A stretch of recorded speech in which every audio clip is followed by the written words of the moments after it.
socialization works. And I've said this a ton of times on the stream before, but there is no way to separate oneself from the dominant culture in this society. It's not possible. Let me illustrate why. To the point in the clip, and we'll go through it and I'll kind of break it down piece by piece. But one can receive a particular message in their household, one can have particular examples in their household, but the household is not the only means by which we are socialized. In fact, it's not even the dominant means by which we are socialized. Everything else in society outside of one's household, the influences of your friends, your extended family, your education, the media you consume, and the things that you are not shown, and what's presented to you as a norm. All of these things also play a role in your socialization. Okay. So here we have an example, a prime example, I think. Gender roles are? No. Even though you never heard the term, I'm pretty sure you know how gender roles work. So if you got a husband. So the kid has never heard the term gender roles, but he has an idea of what gender roles should be. So where did he get this idea?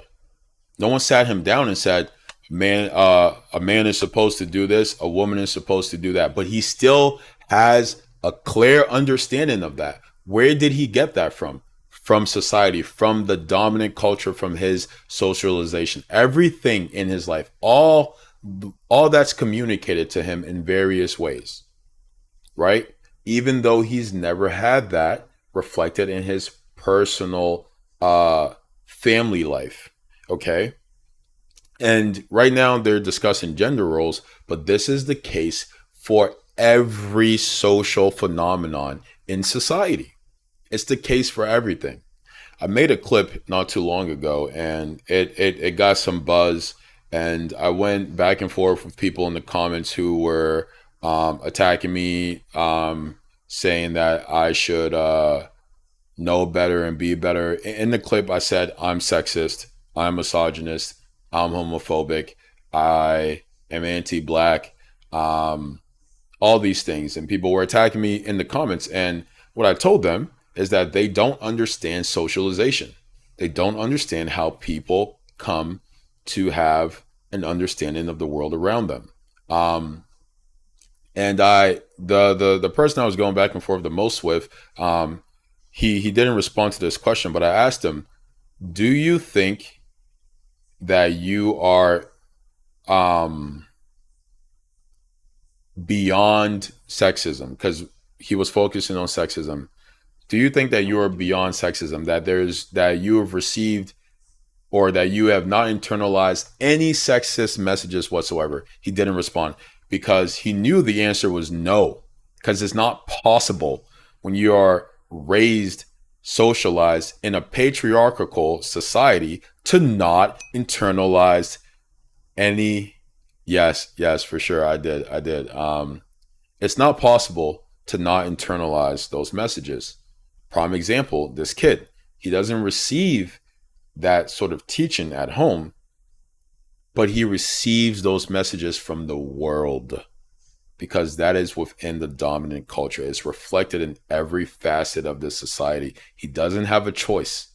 It's not something you choose. Let's continue. A wife and 2 kids, 1 boy, 1 girl. Who do you think should take out the garbage? The husband and the kid that's a boy. Okay, who do you think should give the kids a bath? The wife. Okay. Who do you think is more likely to get in trouble at school? So the father is going down these particular kind of gender norms, right? Women are often sort of casted as those who are supposed to do housework and child rearing and be nurturing. And so these become molds that people are forced into because that is the expectation by everything and everyone around them. And people oftentimes, people who don't understand socialization, which is the vast majority of the population, then read these ways that folks are socialized as this sort of natural way of being, as opposed to a learned way of being, a learned way of being that is sort of in the very fabric of the society. The son. Okay.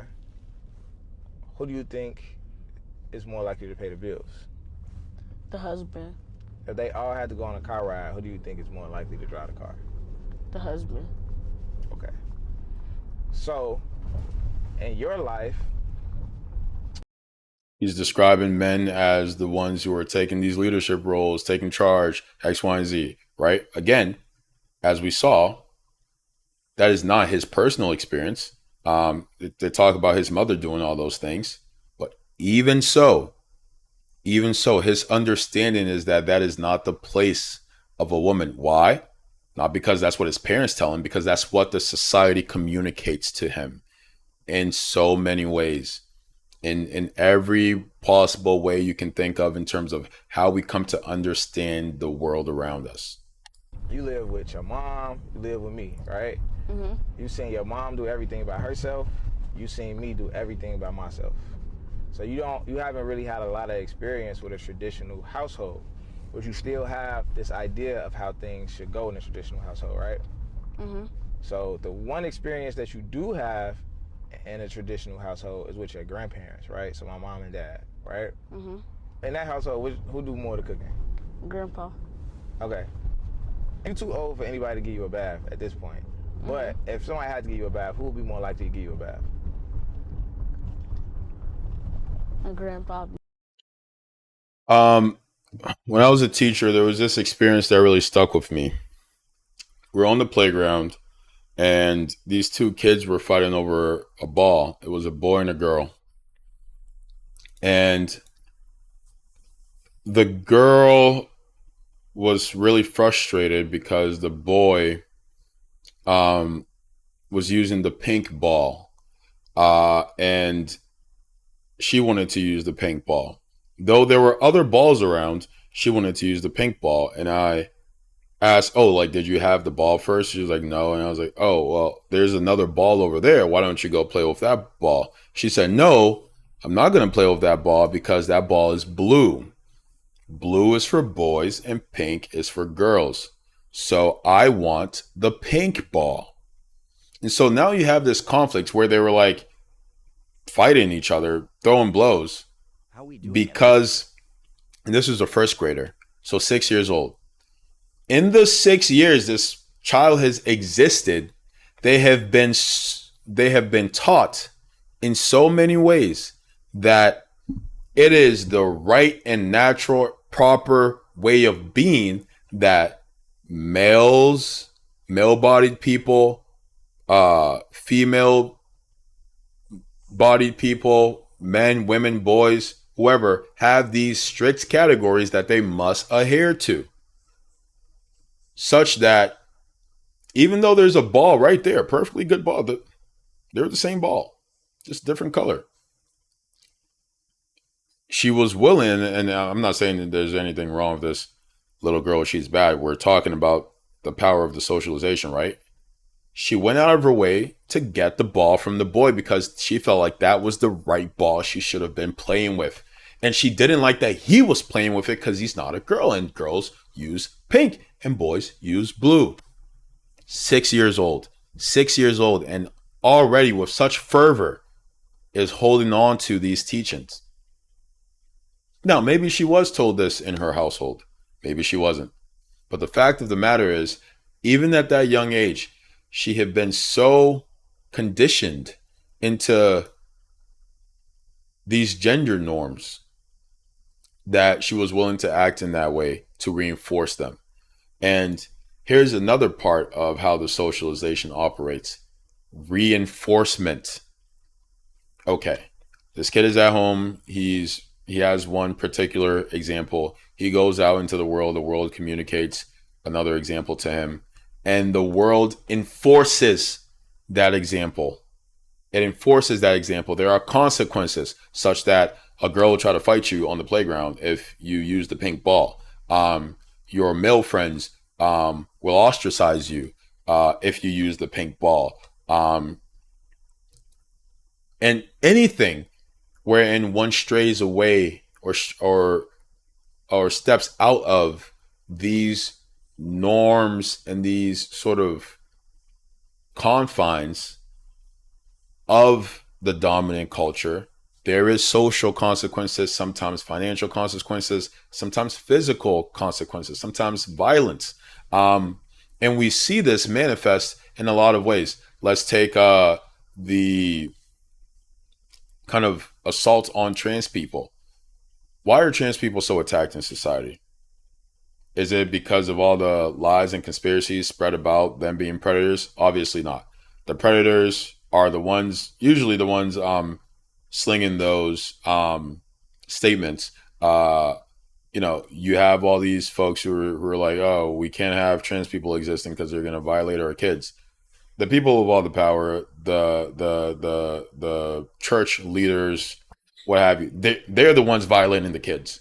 If you look at all the statistics, trans people aren't violating kids. It's all the people who are pointing the finger at trans people. The reason trans people are so assaulted by society is because they break that norm. They step out of these norms that we're socialized into and accept as this sort of universal law and correct and proper way of being. There is no such thing that any research or anything shows in human society that suggests that there is one particular right way for human beings to socially express oneself.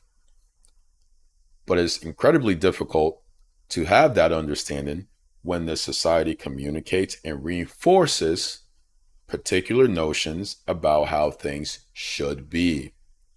And that is not simply confined in the home. It's everywhere in every waking moment of our existence. TV, books. When you read a kindergarten book about a family, usually the mom is doing the cooking, the dad is going to work. He even said the son. Right? It's in images. It's in How we doing, the George? ads. The ads when you walk out into the world, the ads on the TV, and it doesn't even have to be explicitly said because it's not as though human beings only learn from explicit instruction. It can be symbolized. It can be communicated symbolically. It can be reflected in the How we patterns. doing, Anthony? Uh, Rap is moose. Again, in these so many ways wherein we are communicated these particular norms that says this is how things are, this is how things should be, and to act or think outside of that is wrong and you will face consequences. All right. So I thought that was a great clip that illustrates some of the ways that socialization manifests. Amplify, what's up, brother? I need to find some like non copyright music so I can like still have tunes playing. The sky the sky is indeed up. Well, up is relative. The sky exists. Whether it's up or down is another question. Let's see here. I wonder if I can like download those soundtracks and just play them.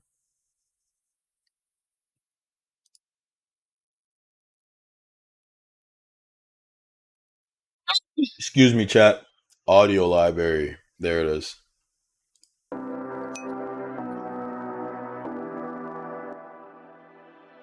You say you need your space, then pull me close. I read your silence, louder than most. One day you're warm, the next day you're cold. Got me second guessing. Yeah, I think I'm just gonna play the YouTube audio library in the background because I think these songs can be used without getting copyright struck. So we'll try that out.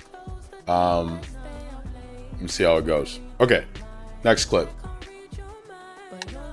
And guys, feel free to stop, ask questions, give your thoughts, your perspectives, your experiences around these things.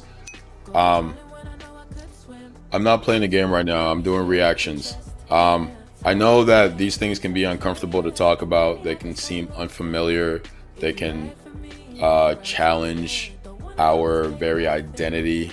I ask you to be courageous and push through that difficulty. Okay, let's move on to our next clip. but then disappear when the highs get lower.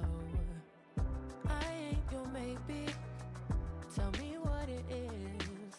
Cause I'm way too grown to be messing with a love like this. I give you love, but you ration yours. But you ration yours. You open up just to close the door. You stay closing doors. I stay up late. So this one is an interview with Noam Chomsky. Some of you might be familiar with him. He's a sort of highly regarded activist slash academic, and he kind of gives a take that I felt like is worth talking about, warrants discussion. So let's watch. Oh, it's muted. Everybody spends If you love me, baby, say it with your chest. Yeah, tired of the maybes. I just want the yes. Don't play me like a for a minute. Almost everybody spends most of their life living in a totalitarian system. It's called having a job.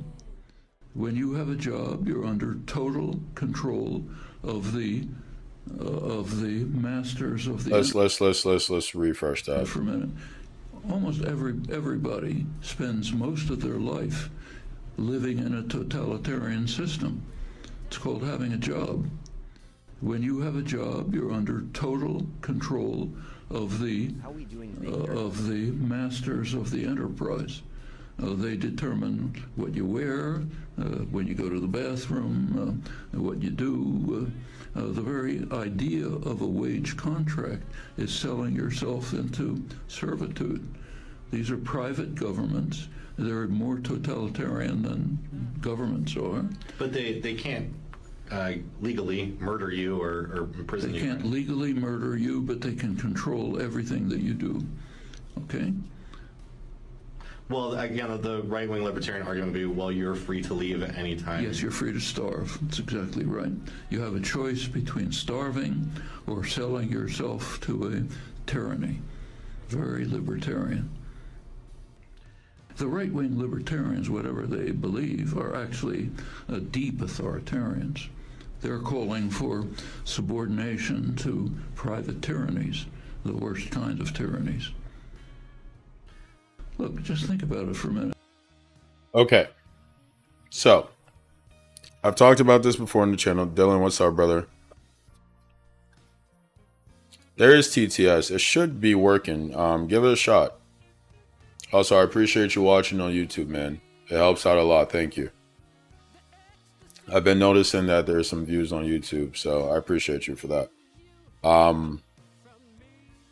Like, actually, the fact that you kind of have just been defaulting there is such a big help, man. But yeah, TTS should work there. Try the command. You have to put in the command. If it doesn't work, I can address that some other time. But okay. So I've talked about this on the stream before, and I think it's a difficult concept for some people to understand, because a lot of the ways what we come to understand as norms, we take as sort of universal, natural ways of being. We start to see them as just kind of the way things are and the way things should be. So it's hard for us to imagine anything outside of that. It's hard for us to engage with these things critically because of that. And it's difficult. But work as it exists, the wage contract as it exists under the capitalist system, that's the only system we've ever known in the world. The wage contract was invented by the capitalist and has spread out throughout the world. I'll continue my analysis through this breakdown. Almost everybody spends most of their life living in a totalitarian system. I would agree. Why? And he talks about this. You do not have control over your time. You do not have decision-making power over what it is that you do. That is totalitarianism. That is authoritarianism. I know what's been communicated to us in society says that authoritarianism looks like China. Authoritarianism looks like Russia. These foreign examples that draw our attention away from what's happening right here on the ground where we live. All authoritarianism is a matter of who has decision-making power and how folks are able to freely conduct themselves in society. You do not have the privilege or the right to freely conduct yourself at your place of work. You give away that freedom in exchange for a wage that you subsist off of. That is the reality. I know that sounds extreme. I know that sounds far removed from everything that's been communicated to you. That is the reality. Why? Because you do not have control. Folks will say, as was alluded to in this clip, well, you have the freedom to leave. Let's talk about the implications of that. You have the freedom to leave and do what? As Chomsky says, starve. You have the freedom. That is not a freedom. That is not a choice. Death and servitude is not a choice. That is the sort of perversion, the sort of farce of a choice. But there is no real choice there. There's no choice there. You need to work. If you're not born into great wealth, you need to work. You don't have a choice. Choosing to not work means you will be homeless, starve, and die. Most people won't choose that. And so they have no choice. There is no freedom. There is no choice but to work and give away their autonomy, give away their freedom, give away their decision-making power in exchange for a wage, for subsistence via a wage. It's called having a job. When you have a job, you're under total control of the masters of the enterprise. They determine what you wear, when you go to the bathroom, what you do. Amazon workers understand. I worked in a Amazon warehouse for a summer. Amazon workers and most working class folks understand this. This doesn't come as a great shock to them because it's their everyday living reality. Now, there's some more privileged working class jobs, folks who are sort of upper middle class or working rich might have a greater degree of autonomy than your sort of minimum wage worker or middle class worker or working poor. But the fact of the matter is, across the board, you do not have the freedom to make your own decisions. Let's just look at some of the examples. What you wear. You don't have the freedom to just wear whatever you want at your job. You simply do not. No one's going to dispute that. The clowns, the people who refuse to engage seriously, will say you can wear whatever you want, but you'll be fired. That's not how freedom works. That's not how choice works. Okay? Remove yourself from that absurd notion. You do not have the freedom to your time. You don't get to pick and choose when you show up, when you leave. You are told. You are told what to wear. If not explicitly told, implicitly told. You look for communication as to say, this is what you wear. And you follow suit. Because to not is to be put out on the streets and all that comes with that. You are not consulted about the decisions of the place of employment. They don't come and ask you, hey, do you want to weigh in here? Let's come to a democratic decision about how this is all going to go. They make the decision and they tell you what to do and you follow suit.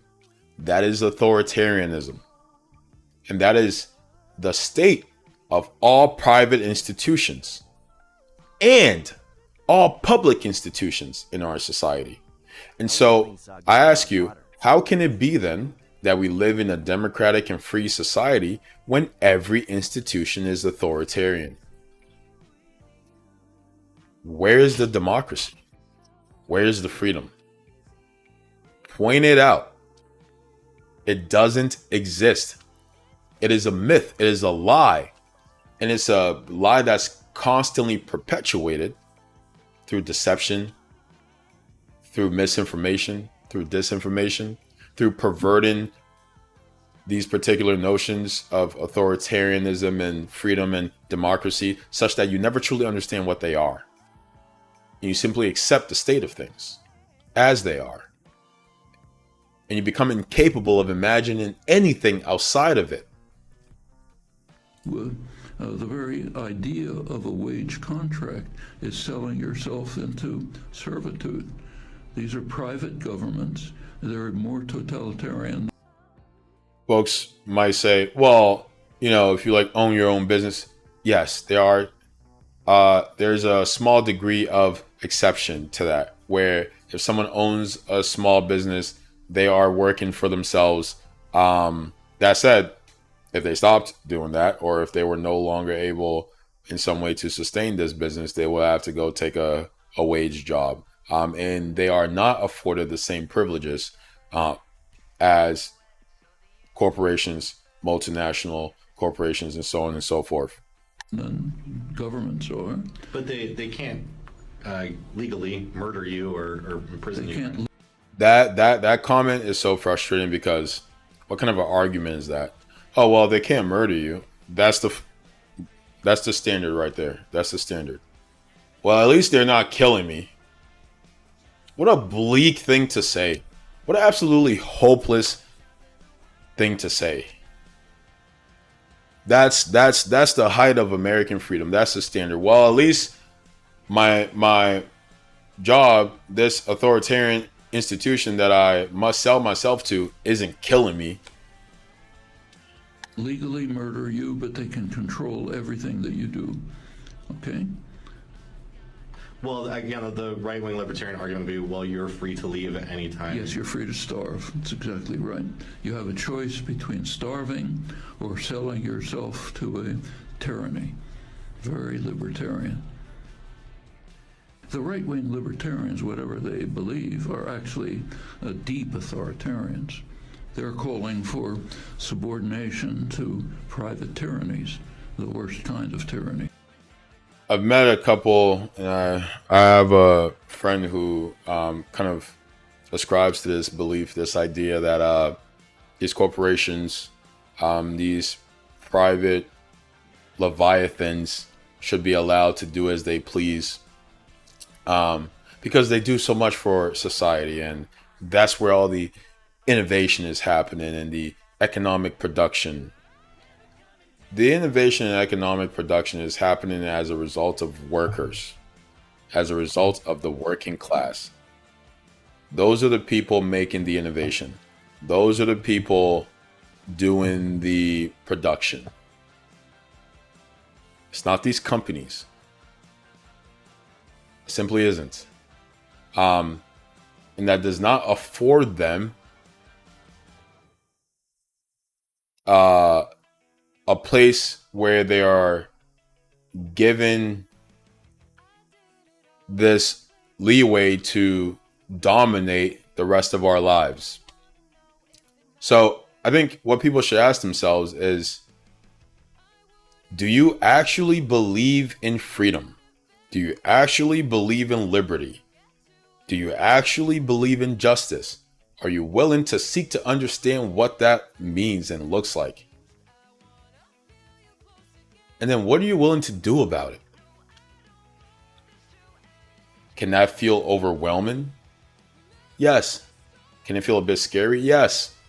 Do not run from it.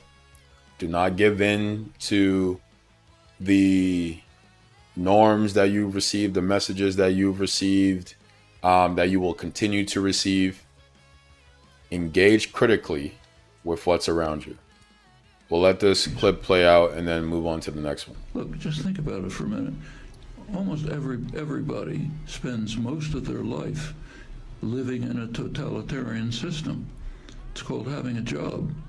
Okay, it just kind of reset.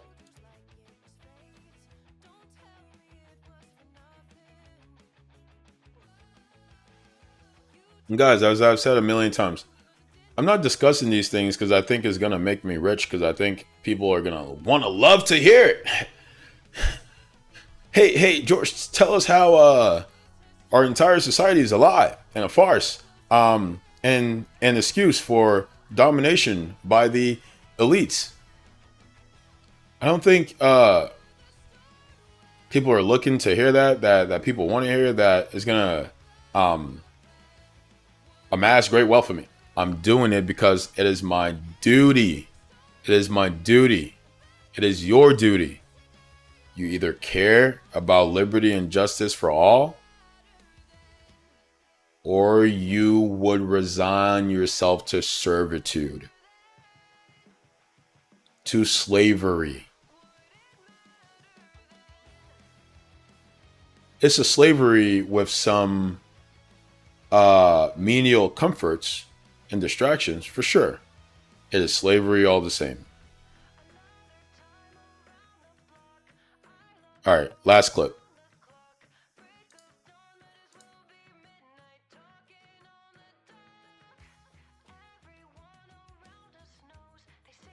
You and I are about that these executives are afraid you're going to do to white America. Probably. So I haven't seen this clip in a very long time, but I guess we'll both kind of be experiencing it for the first time. Stop some racism. Stop racism. Yeah, I'm probably afraid of that, because then people don't hate each other, then people start talking to each other, and then they start talking to each other, they find out who's the problem. Which is? Greedy people. Greedy. I have a couple things I want to ask you there. Do you really think that some of the guys that you've dealt with at NBC, no names, right? Right. There's lawsuits for that too. That some of these guys really want to promote racism actively, or is it a subconscious? I just think it's part of capitalism, is to promote racism, right? In order to make things work. If you feel better because you're white and you can get a job, you use that. I mean, I would. Absolutely. Say, I'm sorry, Jack, but they say I'm white. I'm going to use this. That's right. Absolutely. Get this job. I'm hungry, But and that separates people. So they keep people separated, and that keeps them from thinking about the real problem. That's as simple as I see it. Probably it's not that simple, but. Now, all right. You and I are about the same age, right? We're in our mid-30s. How long is it going to take before guys who think like you, and I say guys who think like me, people who don't want to have racism in the country, people who don't want to be oppressing any minority, whatever it is, sexual, whatever minority, really get into positions of power and can change things? You can't get in a position of power, it seems, if you think like that. It seems that the only time you get in a position of power is if you're like the people that are in power. To me, that's the way it goes. People that get to become executives become like the people that were already executives. I don't know, maybe they go in with good intentions, but it eats them up. It's like a cesspool. It just gets on you and it the starts system eating. levels. Pretty soon it's all Is that gone. what a cesspool sounds like? Yes. Yeah. All right, we'll be back right after this. What do you? Okay, so he talks about a lot there.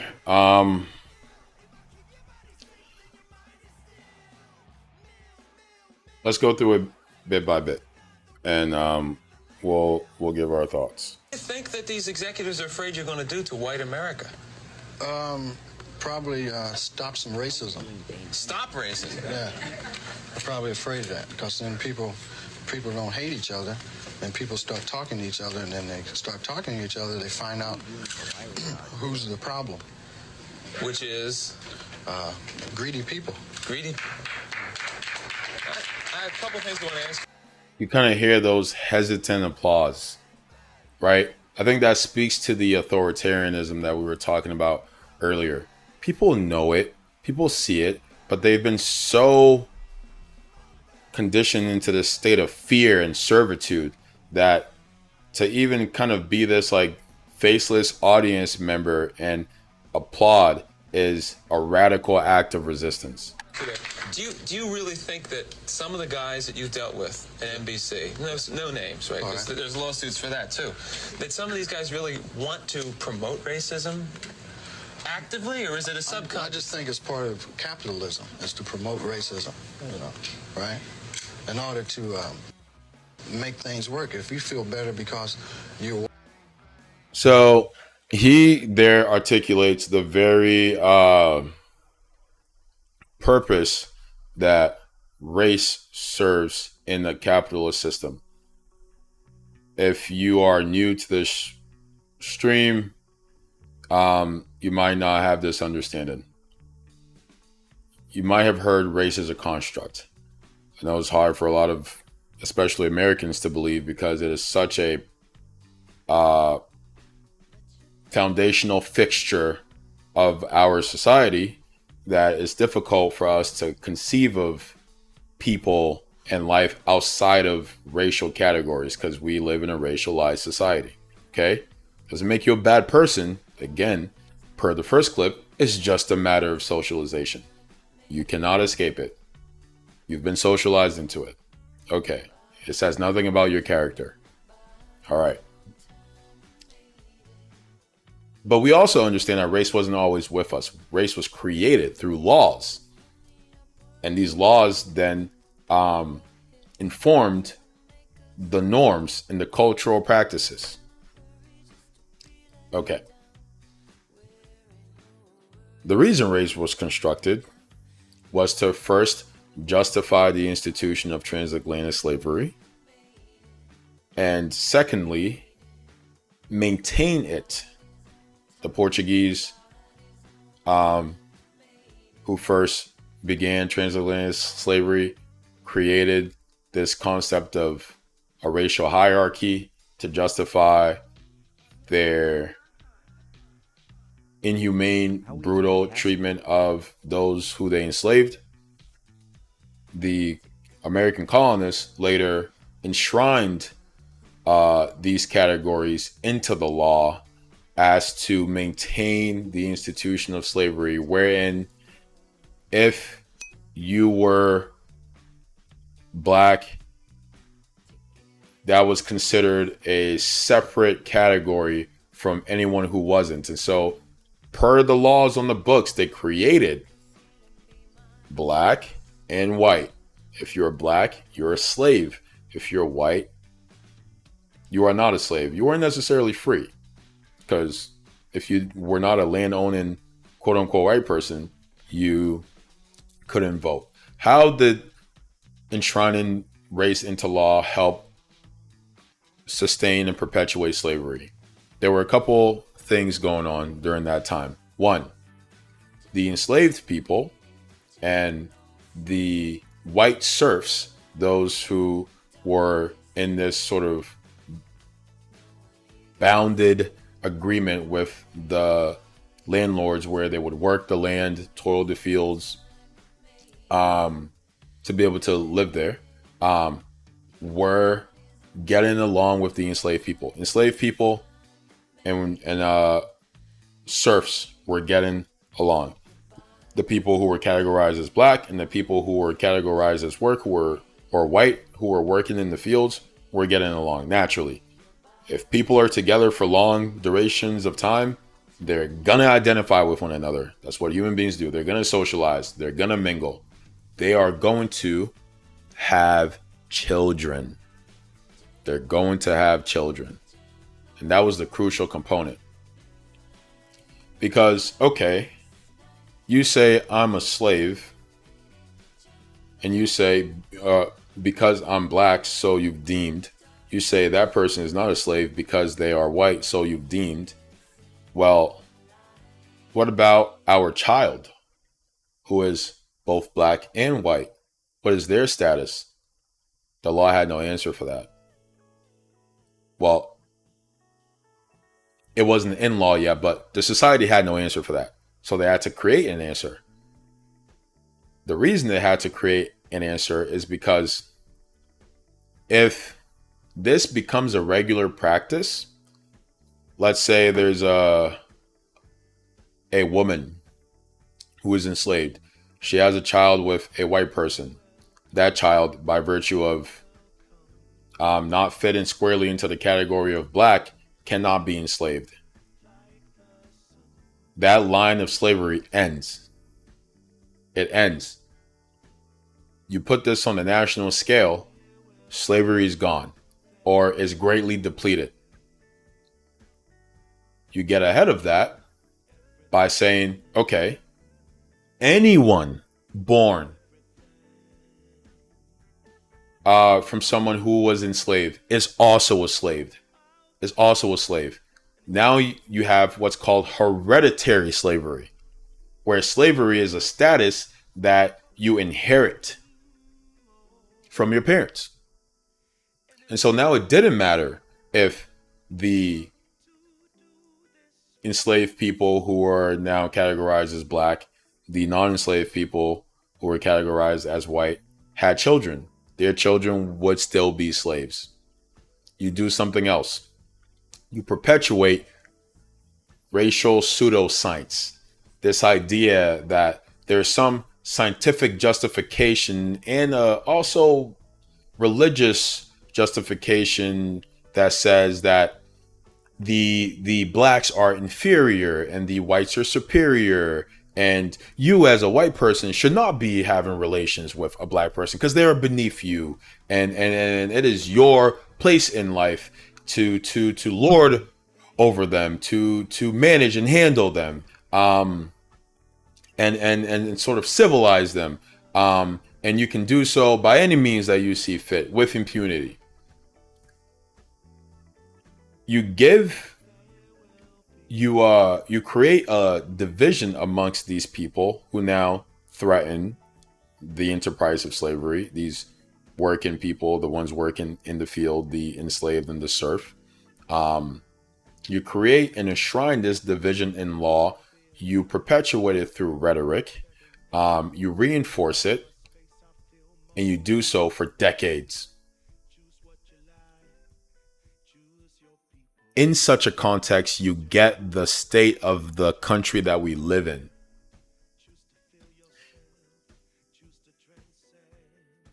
When Pryor in this clip says capitalism needs racism, that is what he's talking about. The transatlantic slave trade was capitalism manifest in those times. Capitalism, to perpetuate the enterprise of slavery, created race for that very purpose. Created racial pseudoscience, perpetuated racist ideologies through its rhetoric. The politicians, the business owners, spread it out through the society and the entire world to protect their capital. And here we are, so entrenched in the system that they created to serve their capital interest, that so many of us see it as truth, see it as natural, see it as some force of nature. White and you can get a job, you use that. I mean, I would. Absolutely. Say, I'm sorry, Jack, but they say I'm white. I'm going to use this. Right. Absolutely. Get this job. I'm hungry, And there are tons of ways that they sort of maintain these divisions throughout history. Pryor kind of alludes to it there when he talks about, I'm white, I can get a job. There were obviously moments where these divisions began to break down. The descendants of enslaved people and white working class people again began to mingle, get along. That threatens capital. It threatens the racial hierarchy. that was created to protect capital. And some of you might be confused, well, how does that protect capital outside of slavery? To maximize profit, you need low wage labor. You can ensure that if you create this sort of scarcity of employment, right? If I say I'm going to hire 500 people, and only 500 people, I could hire 600, but if you're all employed, you can easily be employed, you might not accept my low wages or how I treat you in this plant, in this factory, what have you. And so the business leaders collude as to keep employment scarce, and only hire white people in particular roles, and hire black people in particular roles, black people in roles that are pay less and are more dangerous, and come with less prestige. And I continue this racist rhetoric, conditioning and socializing the population into it so that they reinforce it.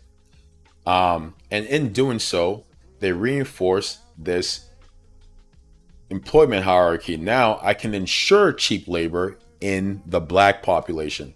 They can only find cheap labor. And so I never have to pay them more. If they don't like it, I'll fire them, and nowhere else will hire them because we're all doing this same system. And the white person in this case now sees this and is also being indoctrinated and socialized into this racialized system, and are counting their blessings because they're also working class people. Well, at least I am not in that position at the bottom of the caste system, of the racial hierarchy. So I'm going to take advantage of it. And I am, again, indoctrinated, socialized into these ideas. And so I'm going to feel that it's justified, that it's right, that it's natural. And it all works to serve the interest of the capital elite. But and that separates people. So they keep people separated, and that keeps them from thinking about the real problem. That's as simple as I see it. Probably it's not that simple, but Now, all right. I think he's not giving himself enough credit. It is that simple. Segregation was another tool to maintain this system. But we keep having this issue where the blacks, the whites, these working class blacks and whites, they keep finding solidarity with one another. They keep seeing eye to eye on things. They keep seeing that they're in the same state. That's a problem. If they come together around their common exploitation by the capitalist class, we might have a problem on our hands. So let's keep them separated.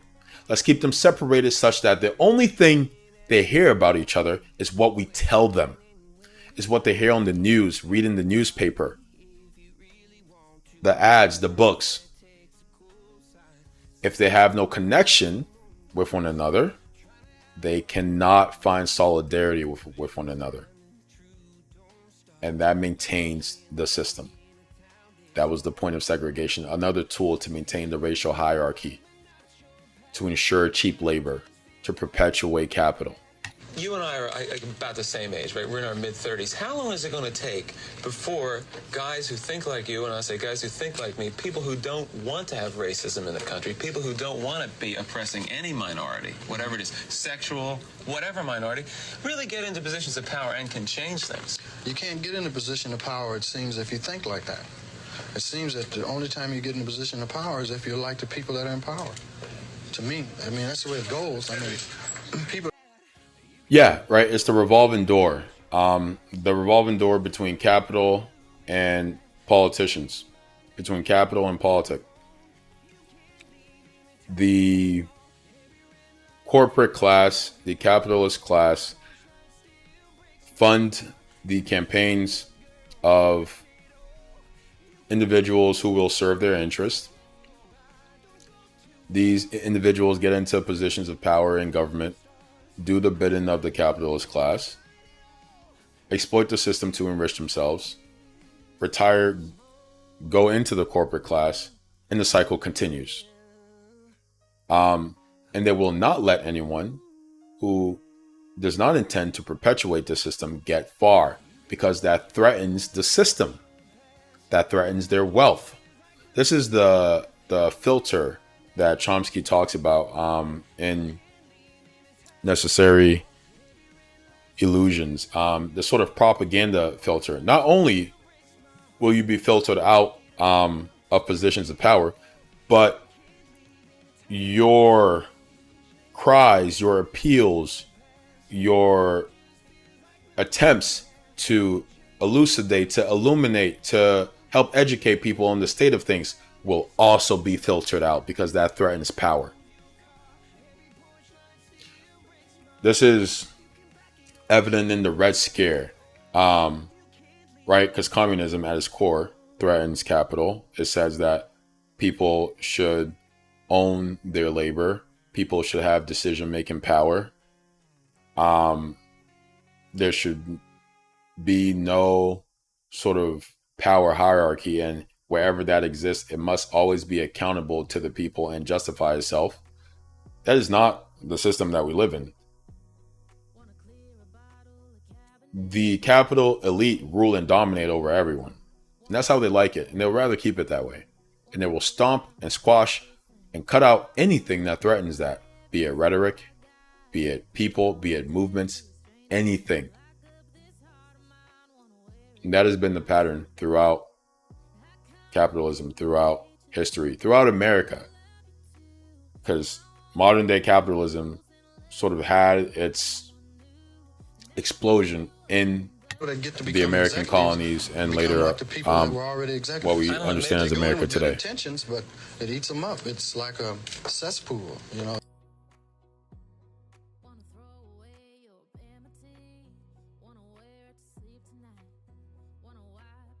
Okay. I'm gonna stick with this format. I kind of saw this coming where a lot of people wouldn't stay for the discussions. It's not sexy. It's not exciting. It's not particularly,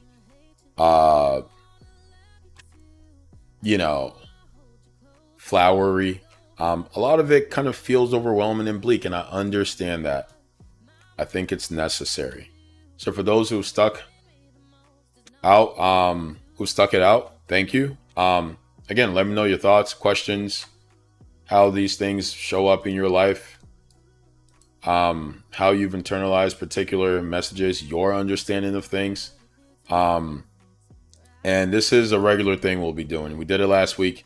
Every Tuesday, we'll have Reaction Tuesday, where we react to clips, videos, media, and talk about how they reflect the social phenomenons, patterns, the political phenomenons and patterns, the economic phenomenons and patterns in society from a sort of conflict theory powers perspective. Yeah, guys. Also, I think playing the YouTube studio songs might work.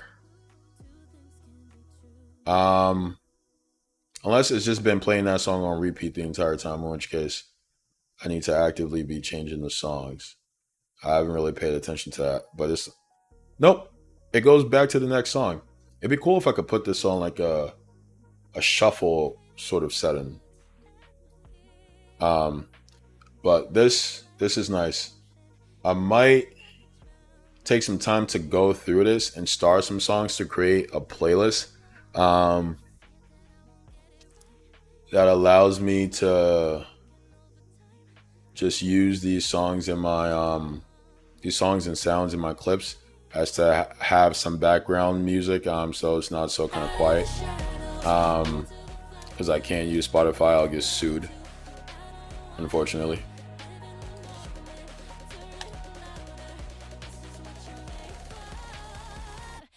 Get out of there.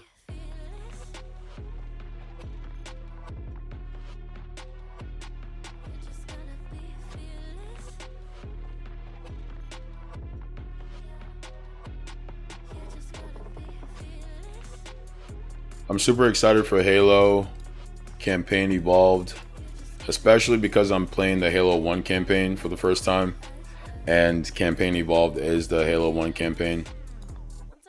And it's third person, or at least third person is an option, which is so cool. Personally, I think third person games lend themselves better to a vertical streaming format, and we have that option here.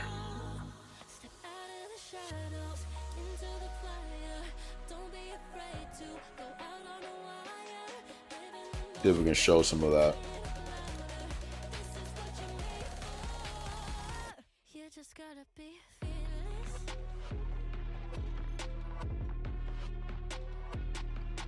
And I believe it's gonna release by the end of the month. We got all the bits, bobs, levers, and knobs to tweak and tune your experience. First up, skulls.